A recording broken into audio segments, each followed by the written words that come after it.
नमस्कार, आप देखना शुरू कर चुके हैं लाइव सिटीज को। मेरा नाम शेख है। बिहार में नीतीश कुमार यात्रा पर निकले हुए हैं। आपको बता दें कि नीतीश कुमार की समृद्धि यात्रा है और नीतीश कुमार आज मुजफ्फरपुर जाएंगे। अब से कुछ देर बाद मुजफ्फरपुर में नीतीश कुमार होंगे, जहां 850 करोड़ की योजनाओं का उद्घाटन और शिलान्यास का कार्यक्रम है। नीतीश कुमार सभा भी करेंगे और इस दौरान कई बड़ी बातें भी कहेंगे। उनके साथ बिहार के उप मुख्यमंत्री सम्राट चौधरी भी मौजूद रहेंगे। साथ ही साथ आपको बता दें कि बिहार में सुरक्षा घटी भी है विपक्ष के नेताओं की, और इधर बीजेपी नेताओं की सुरक्षा बढ़ा भी दी गई है। तेजस्वी यादव की सुरक्षा में भी परिवर्तन किया गया है। और आपको बता दें कि बिहार में जमीन वाले, जो जमीन के झगड़े में जो फंसे हुए हैं, जिनका परिमार्जन प्लस नहीं हुआ है और जिनका दाखिल खारिज नहीं हुआ है, उनको लेकर बड़ा फैसला लिया गया है। और आपको बता दें कि महाअभियान की शुरुआत होने वाली है। आप भी तैयार हो जाइए।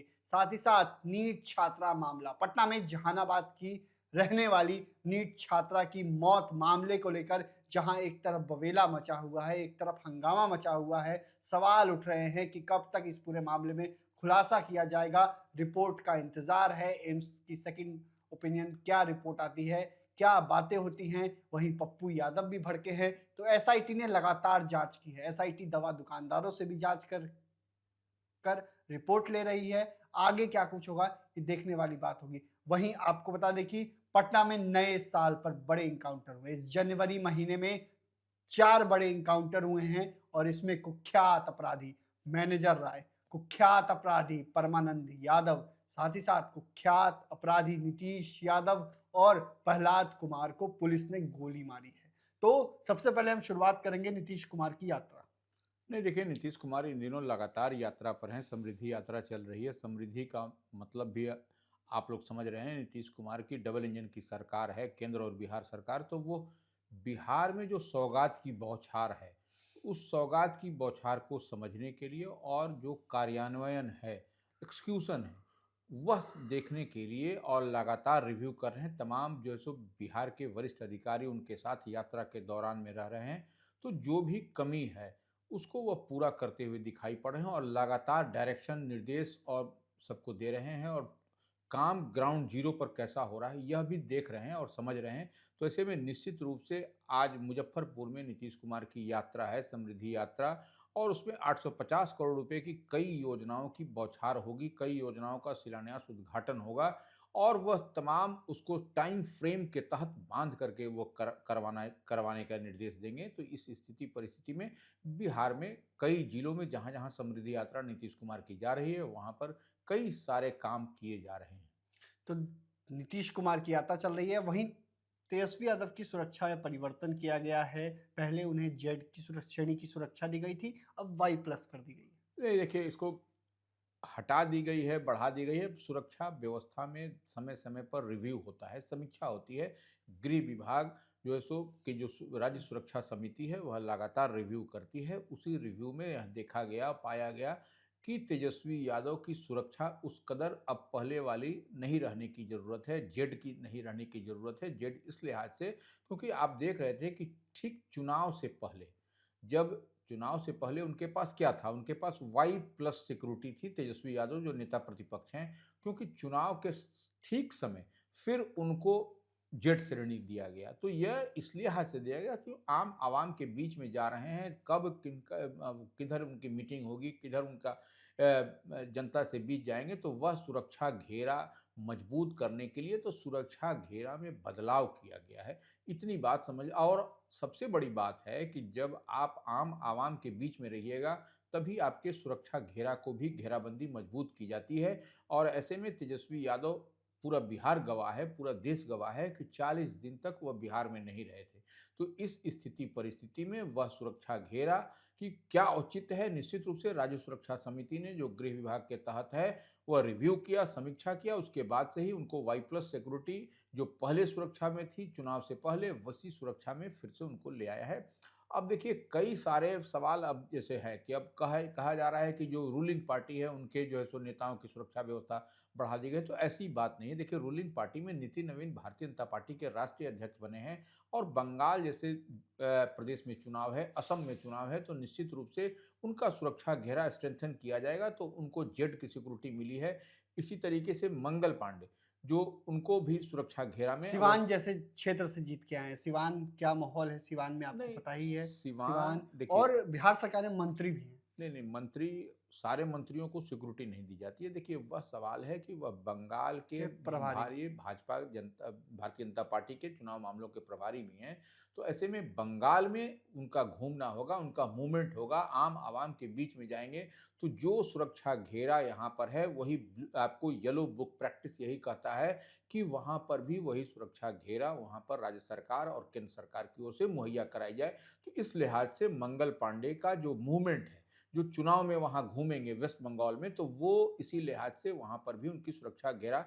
अब रही बात कि संजय सरावगी की जो प्रदेश अध्यक्ष है भारतीय जनता पार्टी का, उनका भी देखिए निकलने आने-जाने का, आम आवाम से मिलने का कोई शेड्यूल नहीं होता है, कोई तय समय नहीं होता है कितने बजे वहाँ। तो ऐसे में जब आपका मूवमेंट होगा तो उस लिहाज से सिक्योरिटी को स्ट्रेंथन किया जाता है, सिक्योरिटी को मजबूत किया जाता है, सिक्योरिटी में बराबर फेरबदल राज्य सुरक्षा समिति के रिव्यू के बाद लिया जाता है। तो ऐसे में निश्चित रूप से इन नेताओं की सुरक्षा व्यवस्था बढ़ाई गई है। अब ललन सिंह की भी सुरक्षा व्यवस्था, जो नरेंद्र मोदी कैबिनेट में मिनिस्टर हैं, उनकी भी सुरक्षा, गिरिराज सिंह की सुरक्षा भी बढ़ाई गई है। तो ऐसे में आपको समझना पड़ेगा और देखिए अब जिनकी सुरक्षा घेरा में कमी की गई है, इसको भी समझने की ज़रूरत है। इसी तरीके से आपको पब्लिक डोमेन में कुछ बातें चल रही हैं और लाइव सिटीज़ को भी इसका फ़ोन आ रहा है, तो इसी लिहाज से हम बताना चाहेंगे कि अब देखिए जैसे राजेश राम कांग्रेस के प्रदेश अध्यक्ष हैं, वह एक्स एमएलए हो गए हैं, जो चुनाव में इस बार नहीं, तो उनके पास में जो सुरक्षा सरकार की ओर से है, वह सुरक्षाकर्मी उनके पास रहेंगे। अब उदय नारायण चौधरी, वह भी एक्स एमएलए हैं, वह भी पूर्व विधानसभा अध्यक्ष हैं, तो उनके पास भी जो सुरक्षा का जो नियम है, कायदा है, कानून है, उनके पास भी सुरक्षाकर्मी रहेंगे। अब जैसे मदन मोहन झा, निश्चित रूप से बिहार विधान परिषद के सदस्य हैं, तो उनके पास 3 सुरक्षा गार्ड पहले से ही रहेगा, तो वह अब ऐसे आपको मूवमेंट की ज़रूरत नहीं है और पूर्व प्रदेश अध्यक्ष भी कांग्रेस के हैं, तो इस लिहाज से सुरक्षा सिक्योरिटी में जो है सो बदलाव किया गया है। तो बिहार में सिक्योरिटी में कई बदलाव किए गए हैं। तेजस्वी यादव की सुरक्षा में परिवर्तन किया गया है। तो नितिन नवीन, संजय सरावगी, मंगल पांडे, गिरिराज सिंह, ललन सिंह की सुरक्षा बढ़ाई गई है। मतलब इन्हें अब सुरक्षा ज्यादा मिलेगी क्योंकि बंगाल में चुनाव भी है। ऐसे में नितिन नवीन जो बीजेपी के राष्ट्रीय अध्यक्ष बन चुके हैं वो महत्वपूर्ण हैं और वो जाएंगे, उनका कार्यक्रम लगेगा, तो सुरक्षा तो चाहिए ही क्योंकि बंगाल में क्या स्थिति है आपको पता ही है। वहीं आपको बता दें कि बिहार में जमीन, जिनके पास जमीन है, जिनका जमीन दाखिल खारिज करना है और जिनका परिमार्जन प्लस पर मामला फंसा हुआ है, जमीन का विवाद फंसा हुआ है, उन सभी लोगों के को लेकर बड़ी खबर है। क्या बड़ी खबर निकल कर? नहीं देखिए सवाल है कि अब 26 जनवरी से ये जो महाअभियान चल रहा है राजस्व एवं भूमि सुधार विभाग का, आपको विजय सिन्हा इसके मंत्री हैं, वह हम बार-बार एक बात कहते हैं कि उस विभाग में पूरे तरीके से सफाई करने की, सफाई का मतलब सफाई अभियान चल रहा है। विजय सिन्हा ने ठान लिया है कि हमको बदलाव करना है राजस्व एवं भूमि सुधार विभाग की कार्यशैली में और बड़ा बाबू, छोटा बाबू, जितने बाबू हैं वह जो है सो 24/7 जनता के बीच में रहेंगे और काम करते हुए दिखाई पड़ेंगे। तो इसीलिए 26 जनवरी से शुरू हो रहा है यह अभियान, तो और उसमें 46 लाख लंबित जो परिमार्जिन प्लस है वो और दाखिल खारिज समेत जितने भी मामले होंगे वह निपटाया जाएगा और 31 मार्च तक इसकी तिथि भी निर्धारित कर दी गई है। तो और लक्ष्य भी रखा गया है, टारगेट भी रखा गया है कि ये 26 जनवरी से शुरू होकर के 31 मार्च तक चलेगा। तो इस लिहाज से यह एक बड़ी लकीर राजस्व एवं भूमि सुधार विभाग की ओर से मंत्री विजय सिन्हा ने खींची है। लेकिन जिस तरीके से बिहार में जमीन के विवाद हैं, आपको पता ही है किस तरीके से जमीन के झगड़े में बिहार में सबसे ज्यादा अपराध आज के डेट में जमीन का झगड़ा ही है। नहीं देखिए, ज़मीन का जो लड़ाई है, ज़मीन की लड़ाई आपको शहर हो, गाँव हो, कहीं पर भी यह थोड़ा-थोड़ा 1-1 इंच ज़मीन के लिए होती है और इसके लिए क्या स्थिति परिस्थिति बनती है, किसी से छिपी हुई नहीं है। कोर्ट, कचहरी, थाना, पुलिस सब हो जाता है। तो ऐसे में इसी को सॉर्ट आउट करने के लिए राजस्व एवं भूमि सुधार विभाग या मंत्री विजय सिन्हा इस पर लगे हुए हैं और पूरी तरीके से कमर उन्होंने कस लिया है और आने वाले समय में आपको दिखाई पड़ेगा कि राजस्व एवं भूमि सुधार विभाग कितना मजबूती के साथ इस दिशा में एक-एक कदम फूँक के चल रहा है। पटना में नीट छात्रा की मौत हुई थी। 11 जनवरी को मौत हुई थी, 6 जनवरी को बेहोश हुई थी। 5 जनवरी को अपने पिता से, माता से अंतिम बार बातचीत हुई थी। उसके बाद 6 जनवरी को बेहोश होती है, उसके बाद वो अस्पताल जाती है, 11 जनवरी को दम तोड़ती है। एसआईटी की जांच 16 जनवरी को एसआईटी का गठन होता है और 17 जनवरी से एसआईटी की जांच होती है। 17, 18, 19, 20, 21, 22, अब आज 23 तारीख है। इतने दिनों से एसआईटी की जांच हो रही है, लेकिन परिजन पूछ रहे हैं गिरफ्तारी कब होगी, नहीं कब देखिए, गुनहगार जाएंगे। देखिए सवाल ये है कि देखिए एसआईटी ने जांच शुरू कर दी है, जांच तेजी से चल भी रही है, दवा दुकानदारों से पूछताछ की जा रही है, जहानाबाद में भी जहां से जो दवा दुकान से, तो वह सब तमाम बिंदुओं पर बारीकी के साथ पुलिस का एक्शन दिखाई पड़ रहा है। नंबर एक। नंबर दो, बात क्या है कि आप देख रहे हैं कि एडीजी सीआईडी अपराध अनुसंधान विभाग पारसनाथ खुद इसकी जिम्मेवारी संभाल रहे हैं। उन्होंने कहा भी था कि 3-4 दिन ठहर जाइए, जो जांच रिपोर्ट आएगी, तो अब जांच रिपोर्ट आज कल में आ जाएगी, तो उसके बाद इस पर से पर्दा, इस पर से सब कुछ जो सस्पेंस है वह खत्म हो जाएगा कि क्या मामला है क्या नहीं। अब देखिए राजेश रंजन पप्पू यादव का एक बयान आ रहा है कि कौन इसमें है, कौन इसको कृत्य किया है, तो यह निश्चित रूप से तो जांच का विषय होगा, इसलिए हम इस पर नहीं बोलना चाहेंगे। कि जांच जब आ जाए लबो लबाब, उसके बाद ही आपको स्पष्टता के साथ दिखाई पड़ेगा कि पुलिस का एक्शन, पुलिस का रिएक्शन क्या कुछ होता हुआ दिखाई क्योंकि पड़ रहा है। लंबा वक्त हो चुका है, क्योंकि सबूत पहले मिटाने की कोशिश की। पहले पटना पुलिस की गलती हुई, ये भी आप मानते हैं कि पटना पुलिस ने किस तरीके से बयान दिया, पटना पुलिस ने लापरवाही बरती। नहीं देखिए, पटना पुलिस ठीक है, प्रारंभिक अनुसंधान में पटना पुलिस इस मामले को, जो उलझा हुआ मसला था, इसको नहीं समझ पाई। हालांकि बाद में जो जांच का विषय है अब सही डायरेक्शन में चल रहा है। अब देखने वाली बात होगी कि इस डायरेक्शन में जांच पर क्या आउटपुट निकल के आता है। बिहार में सम्राट की पुलिस का इनकाउंटर चल रहा है। जनवरी महीने में पटना, राजधानी पटना जिले में 4 बड़े इनकाउंटर हुए हैं, जिसमें कुख्यात अपराधियों को दौड़ा दौड़ा कर गोली मारी गई। नहीं देखिए, कुख्यात और ये देखिए, अपराध तो अपराध है, छोटा अपराध हो, खीरा चोर या हीरा चोर, चोर चोरी होता है, अपराध अपराधी होता है, तो इसमें बड़ा छोटे छोटे की बात नहीं है। जब पुलिस की नज़र में कोई अपराधी है, तो उसको अगर यदि आप पुलिस पर गोली चलाइएगा, पुलिस तो निश्चित रूप से आत्मरक्षार्थ, सेल्फ सिक्योरिटी में गोली चलेगी ही चलेगी, इतनी बात समझ करके रखिए। तो निश्चित रूप से जनवरी माह में जो पटना पुलिस की ओर से जो कार्रवाई की गई है, यह एक लाउड एंड क्लियर मैसेज है पूरे बिहार में कि अपराध करिएगा तो बचिएगा नहीं।